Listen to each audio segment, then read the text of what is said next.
Fala galera, mais uma vez eu, Alexandre Magalhães, na resenha com Magalhães para falar dos times do futebol brasileiro, dos campeonatos que estão em curso. 37ª rodada, fim, chegou ao seu final. E chegou ao seu final de maneira surpreendente. E um pouco esquisita na minha visão.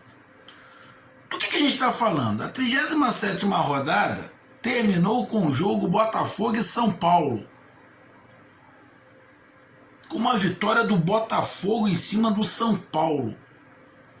O São Paulo tendo que ir para o último jogo, precisando da vitória de qualquer maneira, porque senão ele pode perder a vaga de grupos na Libertadores pro Fluminense.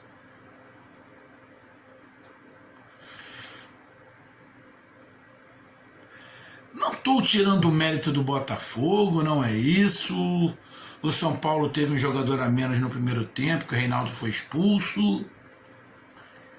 Mas, sei, me ligou um sinal de alerta. Não sei porquê. Tá?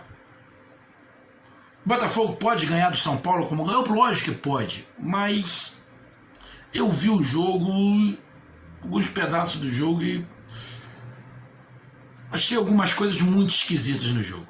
Só a minha opinião, tá? Mas como eu estava falando, a 37ª rodada chegou ao seu final.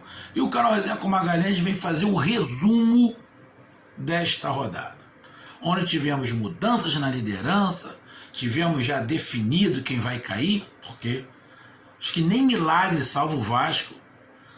Está definido quase todos os times que vão para a Sul-Americana, que é uma porrada, né? Um monte de time que vai para a Sul-Americana. Aí não tem nem mérito, porque são 20 times no Campeonato Brasileiro. 4 caem, sobra 16. Desses 16, apenas 2 ficam fora de competições internacionais. Os outros 14 estão nas competições internacionais. Onde é que tem a meritocracia? Tem, pô. No campeonato de 20, apenas, tirando o rebaixado, apenas 2 não vão disputar nem Libertadores e nem Sul-Americana. É complicado. Aí times, igual tem esse ano, que brigaram o tempo inteiro, ou boa parte do campeonato, na zona de rebaixamento, entrando na zona de rebaixamento, saindo da zona de rebaixamento, entrando na zona de rebaixamento, saindo da zona de rebaixamento, pode chegar à Sul-Americana. É bem complicado. Teve até um amigo lá no canal 2x1 que falou, pô, mas se conseguiu permanecer, é mérito. Eu discordo dele. Eu discordo que, para mim, essa última vaga da Sul-Americana vai cair no colo. E se tiver mérito, dos times que podem pegar a última vaga da Sul-Americana, para mim, por mérito, só tem um. Mas a gente vai falar isso mais pra frente. Então vamos lá para o nosso resumo da 37ª rodada. Então roda a vinheta.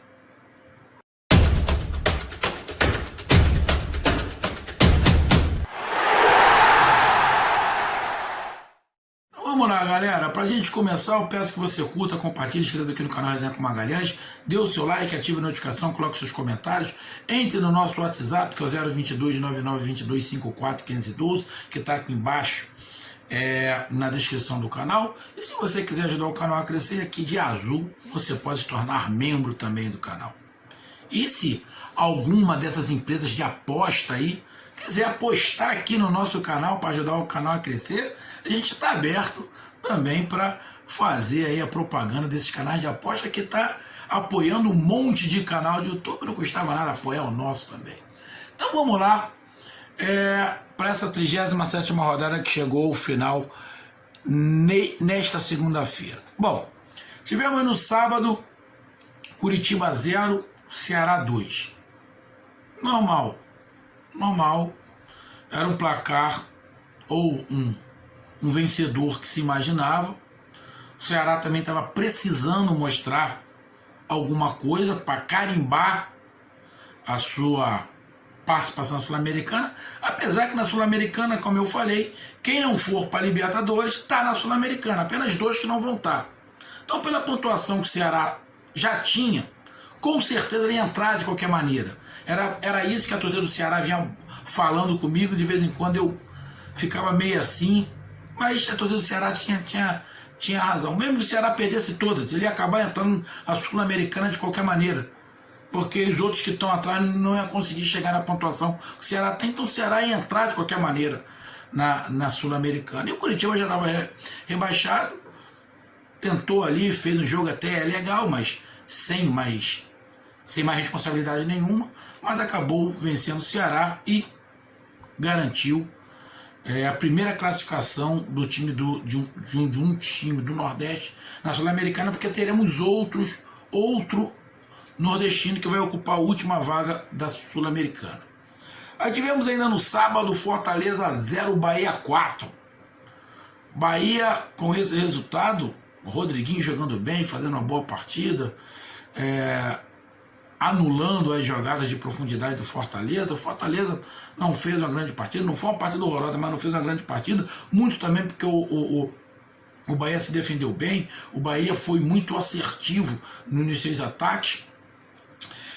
O placar não foi mentiroso, mas não foi um massacre. Não foi um massacre, mas o placar foi o que deveria ser pelas oportunidades, que não foram tantas assim do Bahia, mas ele foi bem preciso. Então, placar justo, que isso coloca o Bahia na frente do Fortaleza. Já matematicamente livra o Bahia, porque acabou os outros resultados favorecendo o Bahia, no caso do Vasco e Goiás, e o Fortaleza fica com os mesmos pontos do Bahia, só que atrás do Bahia pelo saldo de gols ou vitórias, ou triunfos no caso do Bahia. E o Fortaleza matematicamente corre o risco, mas na boa, o Vasco tem que fazer 12, tem que tirar 12 gols de diferença.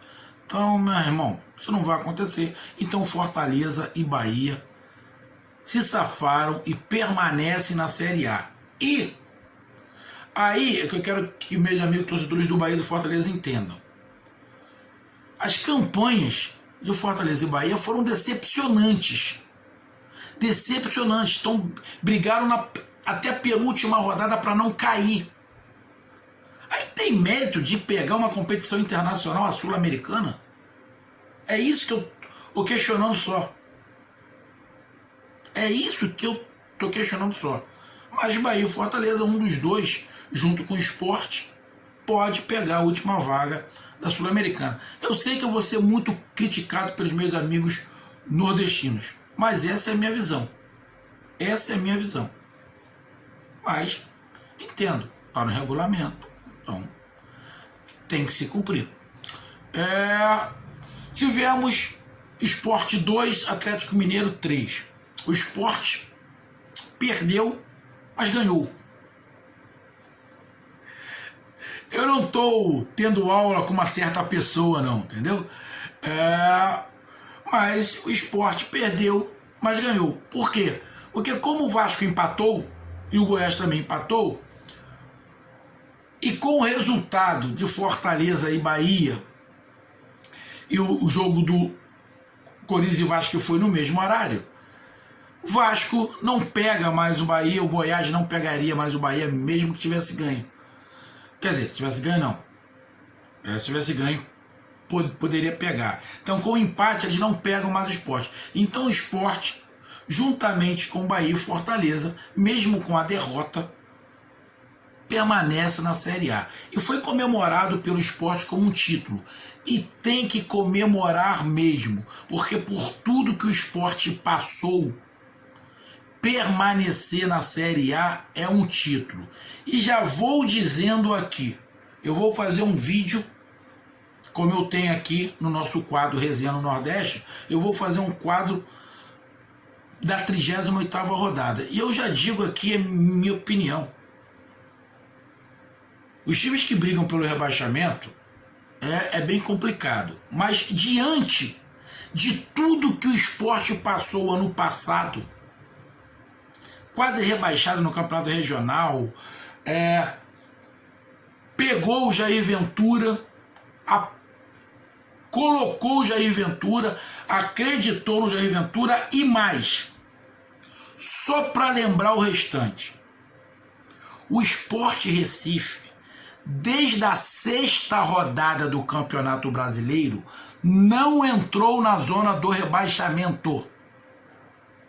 São 38 rodadas. 32 ele ficou fora da zona do rebaixamento, ou seja, ele ficou muito mais tempo fora da zona do rebaixamento do que Bahia e Fortaleza. Beleza? Então, irmão, o trabalho do Jair Ventura foi excepcional. Porque ele manteve o Sport na Série A. E por mérito, esta vaga que ainda tem deveria ser do Sport. Mas eu não sei se o Sport vai conseguir, porque ele tem um jogo muito complicado. O jogo mais fácil da próxima rodada é o do Bahia. Então, de repente, o Bahia consegue abocanhar essa vaga na Sul-Americana. Agora, por mérito, por tudo que aconteceu, a vaga deveria ser do Sport. E o Atlético Mineiro, uma decepção, uma saída melancólica aí do São Paulo, se for sair mesmo do Atlético Mineiro. Atlético Mineiro é decepção do Campeonato Brasileiro, sim, com outros times como Bahia, Fortaleza, decepção. Bahia e Fortaleza, decepção junto com o Atlético Mineiro. O Atlético Mineiro gastou um dinheiro desgramado com o treinador, com o time. E decepcionou. E mais, só estava no Campeonato Brasileiro, não disputou mais nada, só no Campeonato Brasileiro. Então o Atlético Mineiro decepcionou, sim. É uma das grandes decepções desse Brasileirão. E olha que a gente tinha muita esperança. E mais uma vez o Atlético fraquejou. Ganhou do Sport Recife, mas só está ali se mantendo para Libertadores. Está se reforçando, mas aí é um outro papo. Mas esta derrota do Sport foi comemorada como um título pela permanência do Sport. Corinthians e Vasco da Gama, 0-0. Com esse empate, um jogo bem fraquinho, o Corinthians melhor, mas um jogo do nível técnico bem baixo. Ficou bem caracterizado que o Corinthians, apesar de ter brigado aí nas últimas rodadas aí, que quem sabe chegava a Libertadores, na boa, o Corinthians não ia ter time para Libertadores. E pelo futebol apresentado também não merecia estar na Libertadores. Não merecia estar no lugar de ninguém que está ali no G8 da Libertadores. E esse 0-0 rebaixa o Vasco. O Vasco não vai tirar o saldo de gols de 12 gols de diferença para o Fortaleza. Então, com isso, o Vasco mais uma vez é rebaixado e a 4ª vez vai para a Série B. Já está virando rotina, né? Então, resultado 0-0 tira as chances do Corinthians de Libertadores e decreta o rebaixamento do Vasco. Flamengo 2, Internacional 1.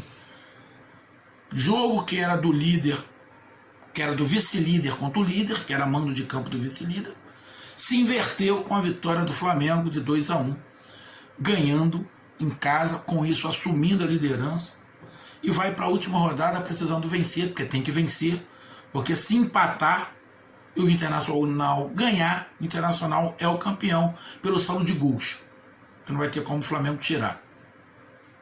Então, o Flamengo vence. Teve a polêmica lá do Rodinei. Eu particularmente achei e disse isso, o cartão vermelho foi exagerado, porém, teve aí outros setores, até uma TV de Portugal diz que o cartão vermelho foi bem aplicado, pela regra era para ser vermelho, mas a regra aqui do futebol brasileiro, e na verdade do futebol em algumas coisas, não necessariamente por ser regra está correto. Também teve muita reclamação do Internacional, porém O Internacional pegou um montão de vídeo do árbitro e mostrou que em lances parecidos ele tomou outra decisão. Mas também já pegaram um lance do jogo Internacional e Boca Júnior, de um lance muito parecido com o do Rodinei. Aí, irmão, é complicado. E algumas coisas que o Internacional falou não tem muito cabimento. Se o Internacional chegou nesse jogo contra o Flamengo sem estar com título, a culpa é do Internacional, porque perdeu para o Sport. Por que você não perde para o Sport? O que tem a CBF a ver com isso? Então esse negócio, quer que o Flamengo seja campeão. O Flamengo jogou em 8 dias 4 vezes. 4 vezes em 8 dias. Como é que a CBF quer que o Flamengo seja campeão? Calma aí. Tudo bem que eu não confio na CBF, mas além de algumas arbitragens que favoreceram também o Inter esqueceu. Então o Inter já foi favorecido pela arbitragem e prejudicado. Quando foi favorecido, o vice-presidente não veio reclamar. Não veio falar, tira meus pontos que foi errado. Então, irmão, a arbitragem é ruim para tudo quanto é lado. Tudo quanto é lado. E o placar do jogo, lógico, teve interferência por causa ali da expulsão, mas foi um placar normal. Agora os dois vão decidir na última rodada, cada um no jogo diferente. O Internacional pega o Corinthians, que está ali disputando só uma graninha a mais, né, por causa da posição. E o Flamengo vai pegar um São Paulo, que surpreendentemente, a gente vai falar daqui a pouco, perdeu para o Botafogo.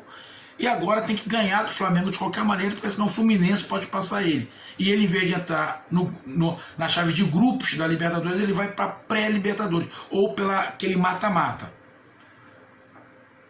Uma coisa meio esquisita que aconteceu nesse jogo Botafogo e São Paulo, mas com isso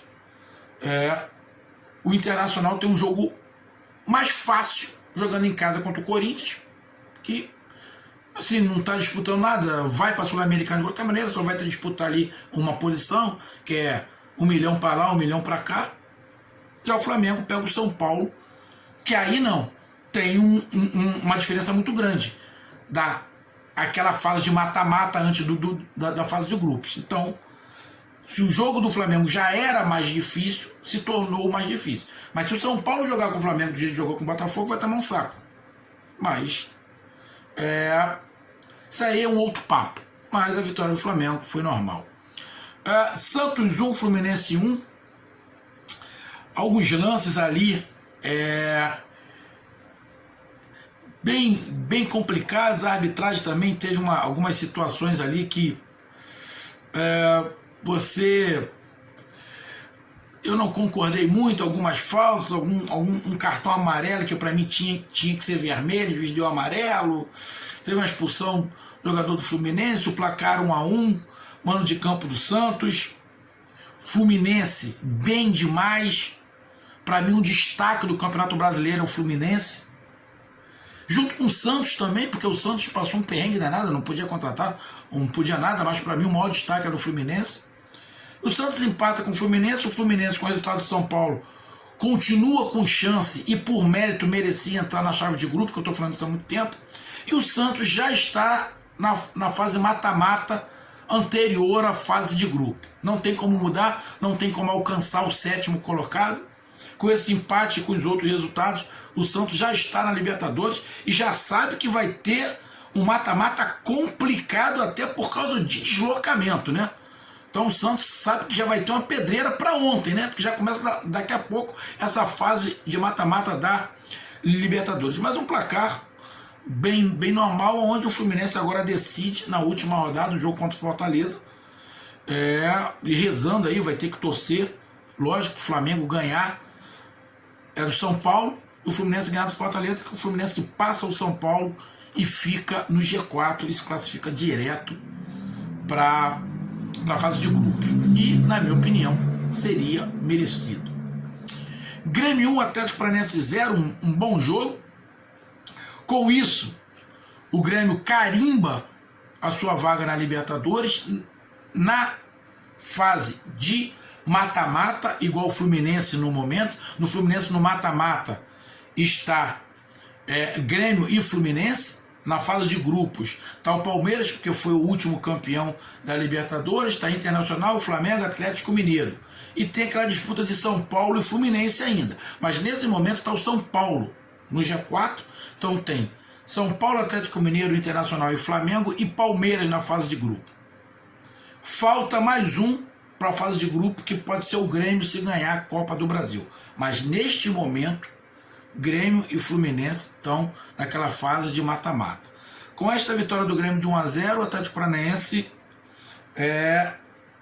acaba de vez qualquer esperança de Libertadores. Porém, por tudo que aconteceu com o Atlético Paranaense, zona de rebaixamento, uma decepção total, remonte do time, o Atlético Paranaense chegou forte e com muita esperança que na próxima temporada vai brigar por título. Porque depois de um desmonte e um monte, agora o Atlético Paranaense tem um time. Estou doido para falar.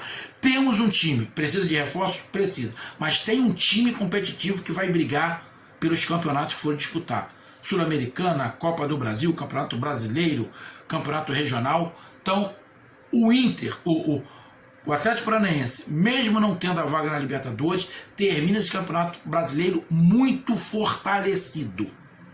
E o Grêmio tem aí a final da Copa do Brasil para poder conseguir a sua vaga na fase de grupos também. O Grêmio também precisa se reforçar para a Libertadores, principalmente se for começar na fase de mata-mata, que é bem complicado, bem complicado.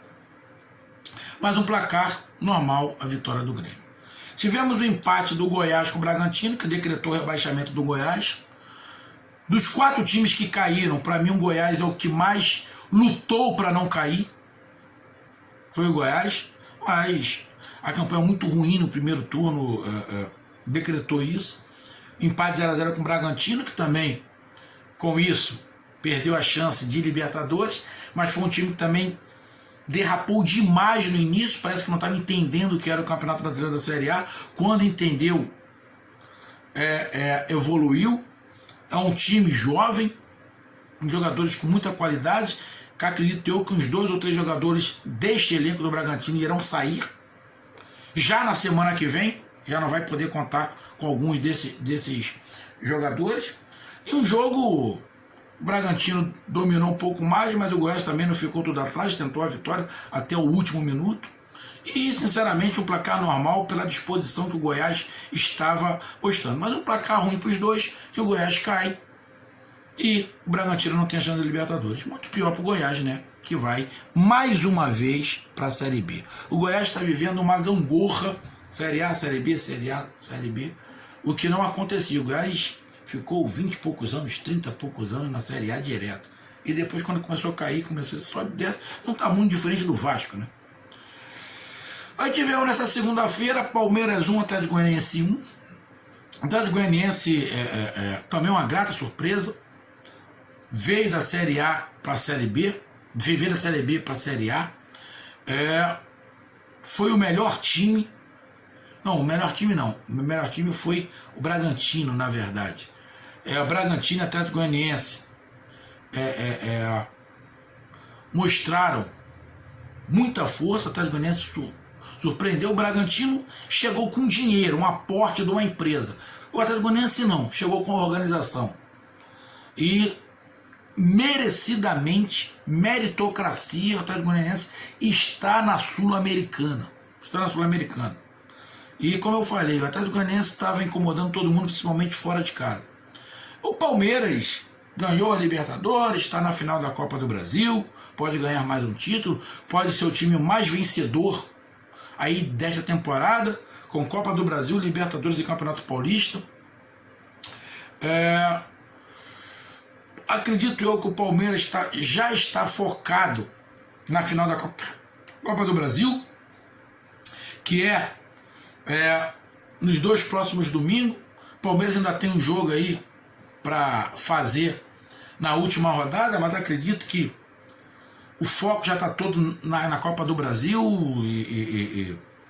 Então, pouco importa para o Palmeiras, sinceramente, pouco importa até em relação a dinheiro. pouco importa a posição do Palmeiras. O Palmeiras, o time do Palmeiras, o elenco, a diretoria está cagando em relação à posição do Palmeiras no Campeonato Brasileiro. Muitos estão preocupados por causa do dinheiro. O Palmeiras não tem esse problema do dinheiro. Até porque a diferença de uma posição para outra não é tão grande assim. Na posição que o Palmeiras está. Então o Palmeiras já está com foco na Copa do Brasil. 1-1, sinceramente, para mim, foi normal. O Atlético Goianiense, parabéns pela sua campanha. E o último jogo foi Botafogo 1, São Paulo 0. O São Paulo, se ganha do Botafogo, define a sua classificação no G4. Ele ia ficar entre os 4. Ele não ia perder essa posição. Ele poderia perder até a terceira colocação para o Atlético Mineiro. Que ele ia 66 pontos e ia passar o Atlético Mineiro. Poderia até chegar aos 69 pontos do Internacional. Não ia conseguir passar o Internacional porque o Internacional tem um número de vitórias maior. Mas era um jogo que todo mundo já colocava 3 pontos para o São Paulo. E o São Paulo, com esses 3 pontos, chegaria no jogo contra o Flamengo, no jogo final, que já é um jogo difícil, mas muito mais aliviado, porque já estaria no G4. Agora o São Paulo vai para o jogo contra o Flamengo necessitando de qualquer maneira da vitória, porque senão o São Paulo pode ver a sua vaga no G4 indo para o Fluminense, se o Fluminense ganhar do Fortaleza. O jogo, sinceramente, meu amigo, eu vi os melhores momentos e vi parte do jogo também. O Botafogo fez um jogo muito interessante, mesmo antes da expulsão do Reinaldo. O Botafogo estava indo para cima, estava tentando explorar o contra-ataque. A expulsão do Reinaldo foi justamente num contra-ataque. O Botafogo, depois que o Reinaldo foi expulso, o Botafogo foi para dentro. Se você pegar os números, foi quase que um massacre do Botafogo. O Botafogo fez 1-0, mas pela estatística poderia ter feito mais, porque o Botafogo chutou 19 vezes. O São Paulo chutou 7. O Botafogo chutou 8 em direção ao gol. O São Paulo chutou 1. Teve um pênalti perdido pelo Luciano. Vamos lá pro pênalti. Por que eu tô achando... Cara, assim, ainda não tenho nada definido, mas eu achei esse jogo muito esquisito, tá? Muito estranho. O Luciano fotografou para onde ia bater o pênalti. Tu tá dizendo que o Luciano bateu para perder? Porra, bicho, eu não sei, mas eu achei muito estranho. Muito estranho. Ele fotografou, ele bateu mal. Ele bateu no canto, mas bateu mal. Ele fotografou para onde ia bater. E um outro detalhe. Dá uma olhada no pênalti. Dá uma olhada no pênalti. Cara, houve um toque ali? Houve. Mas o jogador do Botafogo estava correndo. Propositalmente o jogador do São Paulo entra na frente e deixa a perna para ser batido. É um pênalti muito do contestado, para mim. A atuação de alguns jogadores do São Paulo, bem esquisita, bem abaixo. Magno, tu tá dizendo que o São Paulo quis perder para ir com força total, com honra de vitória para cima do Flamengo? Não tô dizendo nada, eu só tô achando muito estranho. Eu achei muito estranho. Muito estranho.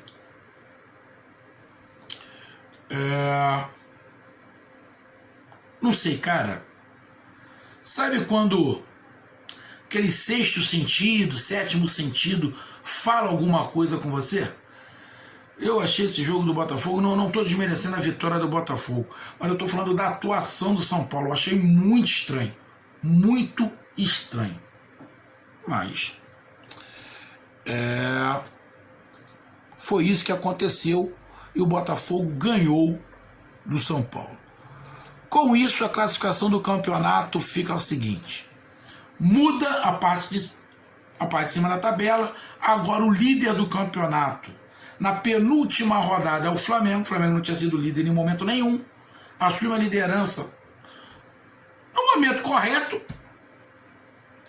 com 71 pontos, só depende dele, precisa ganhar do São Paulo, não vai ser fácil ganhar do São Paulo, porque o voo pro goleiro do São Paulo, acho que uma das suas maiores atuações foi justamente contra o Flamengo. O São Paulo incomodou o Flamengo muito em 2020. O Flamengo ficou com um trauma do São Paulo, essa é a verdade. O Flamengo vai ter que quebrar esse trauma. O treinador é outro, tá? Era o esquema que o Diniz fazia do São Paulo que complicava muito o Flamengo. O esquema não é mais o mesmo. O São Paulo está um time mais regular, menos ousado um pouco no seu esquema. Mas vai ser um jogo difícil. Então, Flamengo 71, Internacional em segundo 69, agora não depende só dele. Ficou um bom tempo o Internacional só dependendo dele. Entregou a paçoca, o Internacional ficou com 7 pontos na frente de todo mundo e entregou a paçoca. Agora na última rodada está reclamando que a CBF quer que o Internacional não seja campeão. Aí eu vou ter que concordar, é chororô, é mimimi. Teve 7 pontos de vantagem. Aí perdeu os 7 pontos de vantagem. Poderia ter chegado nesse jogo contra o Flamengo já campeão. Aí não é. Aí a culpa é da CBF. CBF não é flor que se cheire. Porra, mas aí é mimimi demais. Aí é mimimi demais. Minha opinião. Em terceiro colocado, o Atlético Mineiro com 65 pontos.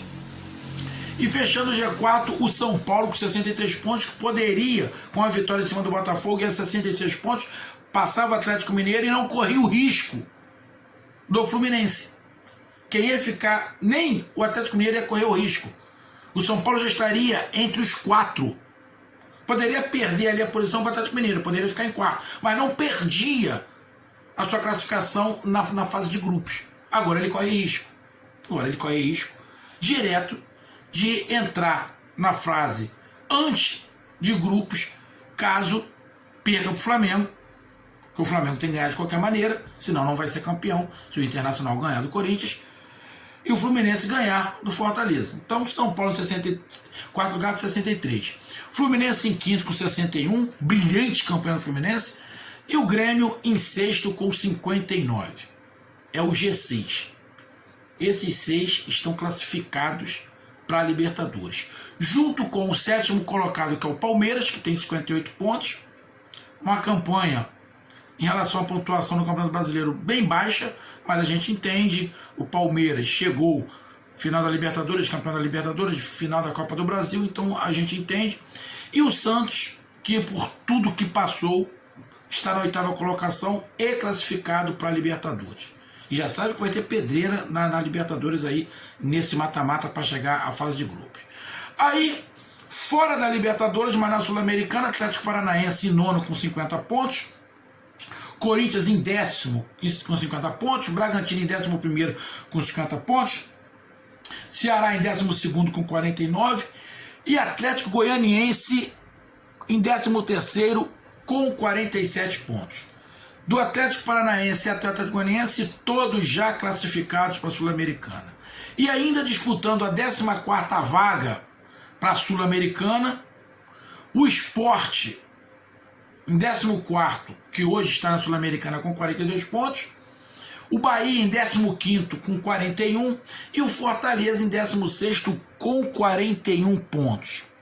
E na zona de rebaixamento e rebaixados, Vasco da Gama com 38 pontos na 17ª colocação, o Goiás em 18º com 37, o Curitiba em 19º com 31 e na lanterna do campeonato, e não vai perder essa lanterna, porque está a 4 pontos do Curitiba, o Botafogo do Rio de Janeiro com 27 pontos na última colocação. Triste, 2 cariocas na Série B do Campeonato Brasileiro. Não tinha nenhum. O Rio de Janeiro não tinha ninguém na Série B, não tinha ninguém na Série C. Acho que tinha alguns times na Série D. Agora, o Rio de Janeiro tem 2 na Série A e 2 na Série B. E pelo andar da carruagem, se não mudar, em 2022 teremos 1 na Série C, 1 na Série B e 2 na Série A. Então, meus amigos, esse foi o resumo da 37ª rodada do Brasileirão 2020. E aguardem a análise pré-rodada da última rodada. Um abraço, fui!